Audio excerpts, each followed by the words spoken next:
Troisième souhait, d'être sûr, je nous souhaite, de maintenant d'être sûr et certain du pardon divin. Préparation du premier soir, de la première nuit du 24-25, de répondre à l'appel. Deuxième nuit du 25 au 26, hier, eh bien, fait que nous sommes dans une miséricorde. Nous développons, nous voulons être miséricordieux. Il y a une espèce d'impulsion de miséricorde. Troisième jour, 24-25, 26, 25-26, 26-27. Troisième soir, troisième nuit sainte, 26-27. Nous devons savoir que Dieu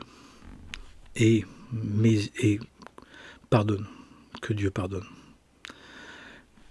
Il est dit dans le psaume 78, « Et le miséricordieux pardonnera la faute, ne détruira pas, et il apaisera sa colère et ne marquera pas son irritation. » Dès que nous faisons un acte de miséricorde, dès que nous prenons soin de quelqu'un, nous sommes en train de dire à Dieu, « Pardonne-nous ».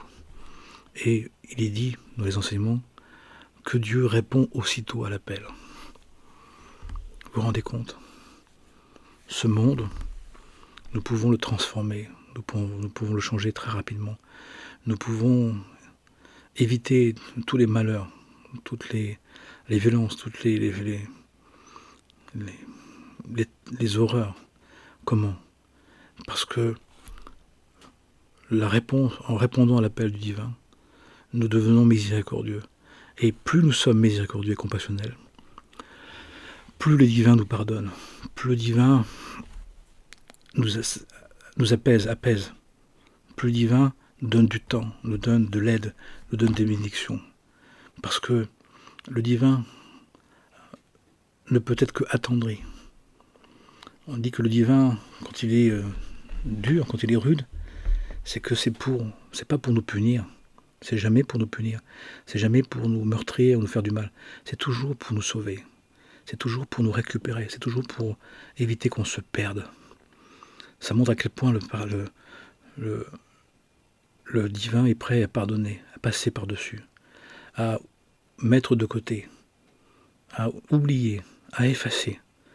Si nous-mêmes nous le faisons, si nous-mêmes nous montrons que nous sommes intéressés par vivre sa miséricorde, de vivre sa compassion, de vivre son amour.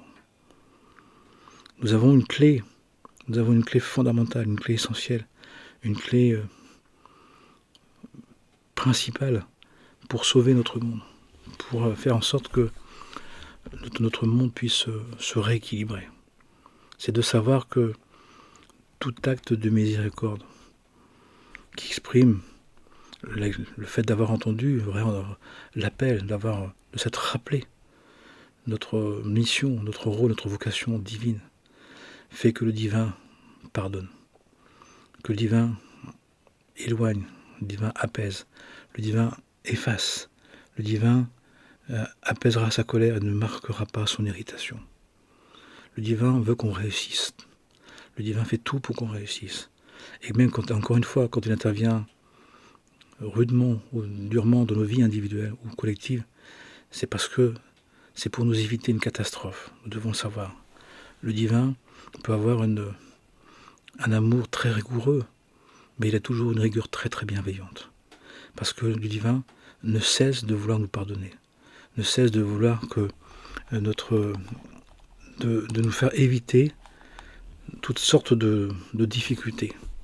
Le divin est toujours prêt à nous faire grâce, à nous excuser, à nous défendre, à nous acquitter, à dissoudre tout ce qui était contre nous. Mais il faut savoir, comme je viens de le dire, que c'est en fonction de notre propre miséricorde. C'est important de le savoir. Si nous voulons que Dieu efface nos dettes, efface notre ardoise négative, ne voit pas nos erreurs, nos errances, nos difficultés, nous devons d'abord les effacer auprès des autres. Miséricorde, compassion, indulgence, protection, défense, rémission, acquittement, amnistie de l'autre, du prochain visible, du prochain invisible. On peut le faire avec ceux qui sont présents, on peut le faire aussi avec ceux qui sont absents, même ceux qui sont partis, avec qui on avait des contentieux, on peut le faire. Les âmes l'entendent. Le divin s'occupe des âmes. C'est Dieu qui a créé les âmes, c'est pas nos parents. Nos parents, et quand on est parents, on fait les corps, on fait pas les âmes. Eh bien, on nous dit le troisième aspect que nous souhaite, de comprendre que le divin, dès qu'on fait un acte de bonté, de miséricorde, de compassion, il se précipite pour nous alléger la charge, pour enlever les jugements. À partir du moment où on ne juge plus, on n'est plus jugé. Puisqu'on sera jugé comme on juge, mais si on ne juge plus, et si on aime, on sera pardonné. Si on ne juge plus, on ne sera pas condamné.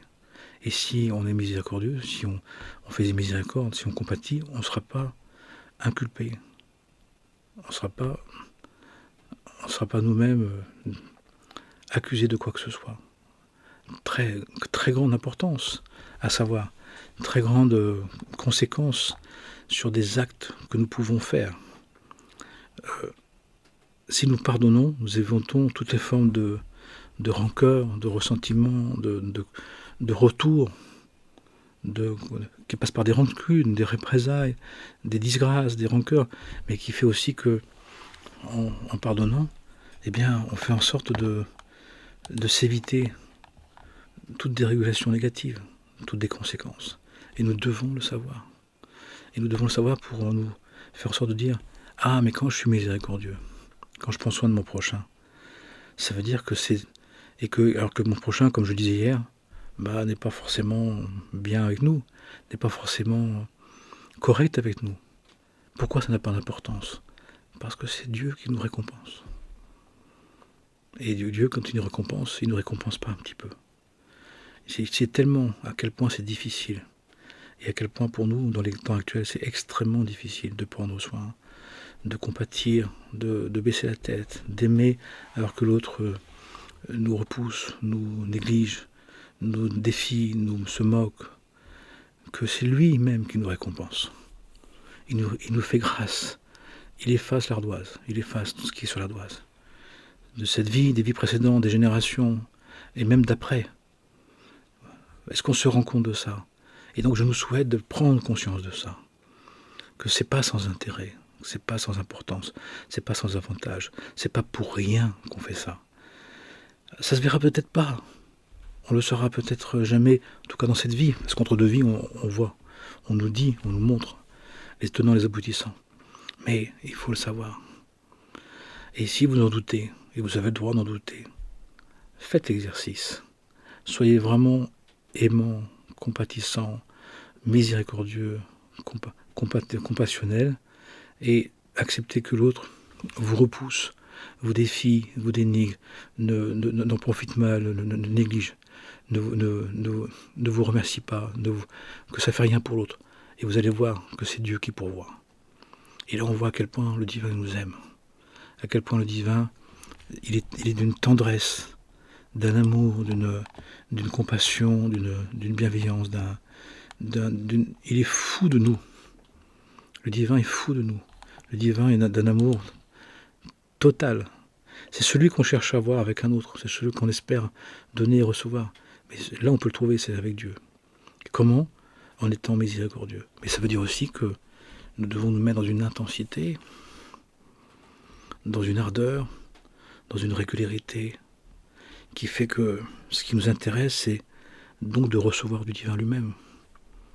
Je suis miséricordieux et compassionnel, parce que j'ai entendu l'appel, et ma récompense, la récompense que je vais avoir, c'est que je veux que ce soit Dieu qui me pardonne, que ce soit Dieu qui m'offre du temps, qui m'offre de la vie, qui m'offre de l'intensité, de la force, qui m'offre de la paix, qui m'offre ses fruits de l'esprit. Parce que ceux-là, ils sont éternels. Et c'est pas passager, c'est pas que pour un temps, c'est une acquisition éternelle, infinie, définitive. C'est beaucoup plus intéressant, on va dire. Et donc nous devons le savoir. Mais le sachant, ça doit nous encourager à le faire vraiment. Et le faire vraiment en comprenant pourquoi on peut se passer de l'acceptation de l'autre, du remerciement de l'autre, et qu'on ne le veut même pas. Parce que, non, je veux que ce soit Dieu qui me remercie, je veux que ce soit Dieu qui me donne, je veux que ce soit Dieu qui m'apporte. Parce que le divin, il dit, tu peux compter sur moi. Tu peux compter sur moi. Je vais te pardonner. N'importe quel petit geste, dès qu'il y a le moindre petit geste de miséricorde et de compassion vis-à-vis de son prochain, il y a un degré de pardon qui arrive. On dit, pour une part qu'on donne, il en donne 99. Vous savez, les 99 moutons qui comptent, puis il en manque un. Nous, on est cette petite part, on fait une petite part de miséricorde et compassion, lui, il ajoute 99, il pardonne 99 parts. Ce qui fait qu'en le sachant, ça doit nous encourager vivement à être intense, à être régulier, à être conscient de ça. Ce qui fait que préparation de ce troisième jour spirituel, celui qui va nous amener vers la nuit 26 au 27, 24, 25, 25, 26, du 26 au 27. Préparation pour vivre la nuit du 26 au 27. Dieu, en nous voyant être miséricordieux, avec abondance, nous retourne sa façon pardon, nous offre un pardon colossal, immense. Ce qui fait que dans notre logique, et dans la logique d'un bon orgueil, d'un bon ego, d'une fierté, d'une envie d'efficacité, d'une envie de réussite, d'une envie d'accomplissement, on devrait être encore plus intense dans la miséricorde, la compassion, parce que ce n'est pas pour rien. Le divin, il nous récompense, le divin, il nous soutient, le divin, il nous offre. Il ajoute, et il ajoute, et il ajoute. Et le divin est copieux. Le divin est copieux. Quand dans l'histoire des moutons, il dit, vas-y, moi je vais prendre un mouton sur 10, mais d'abord prends les 9. Prends les 9 que tu veux, les 9 meilleurs, et moi je prends le 10e. C'est magnifique quand même, sachons-le. Donc je nous souhaite, troisième souhait pour cette année qui arrive, cette année qui se finit, cette année qui arrive, d'avoir conscience que le travail de miséricorde, le travail de compassion est le plus grand investissement du monde. Celui qui veut être un businessman du sacré, il doit se consacrer à la miséricorde et à la compassion, parce que le divin le récompense au centuple et au miltuple. Et ça dépend que de nous, ça dépend que de le faire volontairement et consciemment pour le recevoir. Magnifique quand même. Amen et Amen.